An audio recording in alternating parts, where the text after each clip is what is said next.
આજે હતું આવ્યું છેલ્લું પ્રેઝન્ટેશન એટલું સારું હતું તે અમને બધાને જય દ્વારકાધીશ બધા મિત્રોને આજે હે ફાઇનલ વાયવા અને કોલેજ લેબનો છેલ્લો દિવસ. તે પછી પૂગ્યા નોબલ કોલેજના સિટી કેમ્પસ છે. પછી આપણે પૂગ્યા જ્યાં વાયવા હતા તે ક્લાસરૂમમાં. હજી થોડાક જ જણા પૂગ્યા હતા. પછી આ લોકોએ ચાલુ કર્યું હતું પ્રેક્ટિસ કરવાનું વાયવા માટે ને પ્રેઝન્ટેશન માટે. ધીમે ધીમે આ લોકો પણ પૂગી ગયા હતા. પછી ધીમે ધીમે બધા આવા મહિના હતા ને ક્લાસરૂમ ભરવા મહિનો હતો. પછી આ લોકો એક મકસદ બનાવતા હતા વાયવા પૈતા પછી શું કરવું તે માટે. પછી આપણે પણ થોડી ઘણી તૈયારી કરી નાખી. મારી કિસ્મત એટલી સારી હતી કે ત્રીજો વારો જ મારો હતો. તો પછી હું હટાહટી વાયવા પતાવી નાખ્યા. Well done. કોલેજ નામ કહી દો.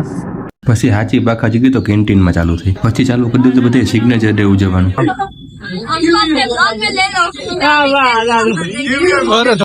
પછી અમને બધાને હું જોયું તમે એકબીજાના બધાને ખીચા ફાડવા મહિના હતા. વારા ફરતે વારા બધાને ખીચા ફાટવા મહિના હતા. એમાં મારો વારો પણ આવી ગયો. કોઈને બાકી નતા રાખવા. એમાં જે હાથમાં આવ્યા બધાને ખીચા ફાડી નાખ્યા હતા. બાકી ફૂલ વિડીયો સિગ્નેચર ડે નો આવી ગયો છે યુટ્યુબ ચેનલ ઉપર. આપણે જોઈ આવજો ને લાઈક અને શેર કરી આવજો. પછી પકડી લીધી એસટી ભાઈના લગ્નમાં જવા માટે. હાલો મળીએ ભાઈના લગ્નના વ્લોગ સાથે.